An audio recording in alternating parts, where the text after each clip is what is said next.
I'm finally in my home era. Homemaking, homegrown, homestead, homemade. What more could a girl want?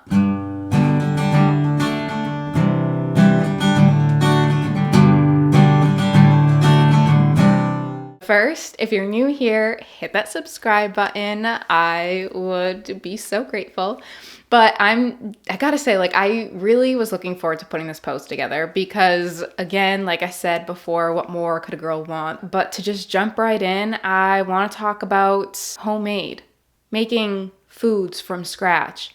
And it's pretty amazing once you start making more and more foods from scratch, you start to recognize just how much added garbage is in the conventional food that you would buy at the store.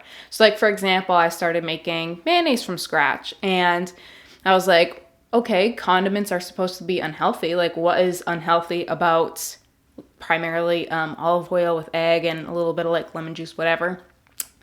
And it dawned on me, I was like, well, wait a second. I remember seeing a brand advertise that their mayonnaise was made with olive oil. And it's like, wait a second, that's not a thing. And of course you look and most of the mayonnaise out there is made with soybean oil. So it's like, well, what gives? And then you start learning how to can, and then you realize you can't can mayonnaise. So it's like, well, what gives there? So there's just so many things that you start learning, and it really opens your eyes on the food that we eat on the day-to-day. And that's why homemade, home-cooked meals is amazing. And it even goes beyond food. It could even go into gifts. Homemade gifts. I mean, doesn't everyone really like a homemade gift? And it doesn't have to be cheesy.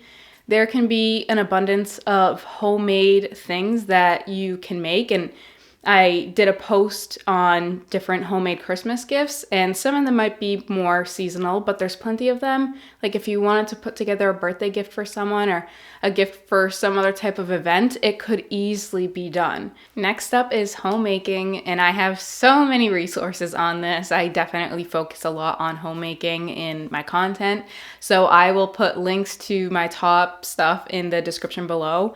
But homemaking goes far beyond just the traditional cooking and cleaning.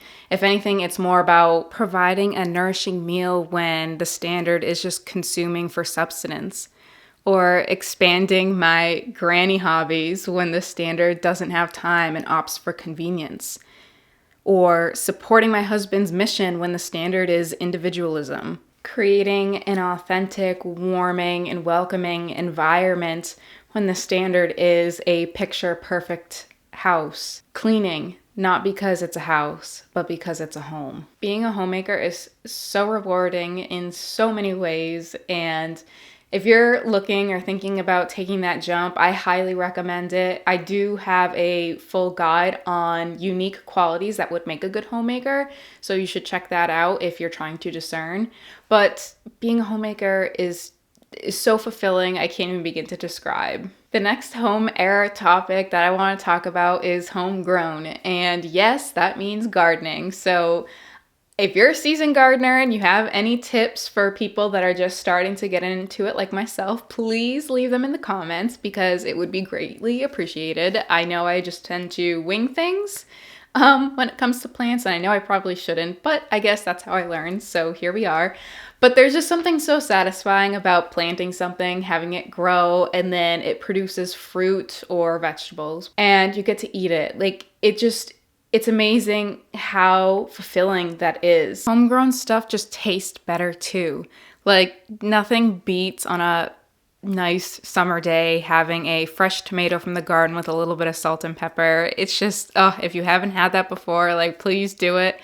But I am particularly excited because my husband and I are building a house and we're thinking it will be done in the fall time. Obviously, the sooner the better. So this year I won't really have much of an opportunity to expand my garden from what it is right now because I'm renting the space.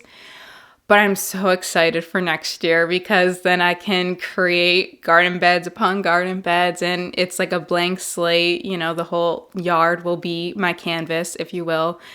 So that is something that I'm definitely looking forward to. And again, if you are a gardening expert and have tips for strategizing and planning, then I am all ears. But building on the fact that we are building a house leads me to my next topic that I want to talk about, which is homesteading. And this is the final home thing that I want to talk about today. Once my husband and I build our house and we get settled, we're hoping to get ducks to have eggs, which I'm very excited for.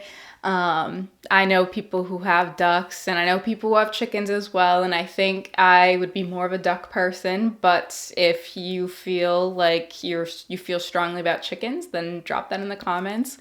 But I'm so excited to have that, and not only that, but maybe potentially even beekeeping.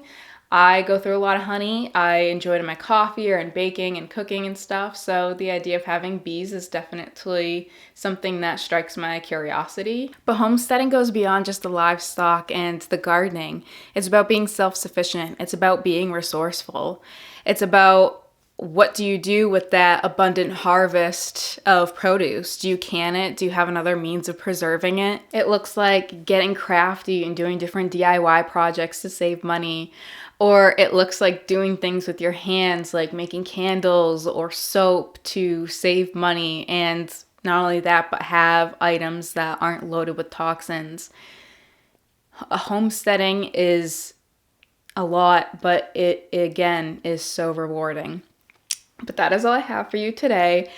I hope you enjoyed it. If you have anything additional, please leave it in the comments. I would love to hear it. But until next time, I will see you then. Bye.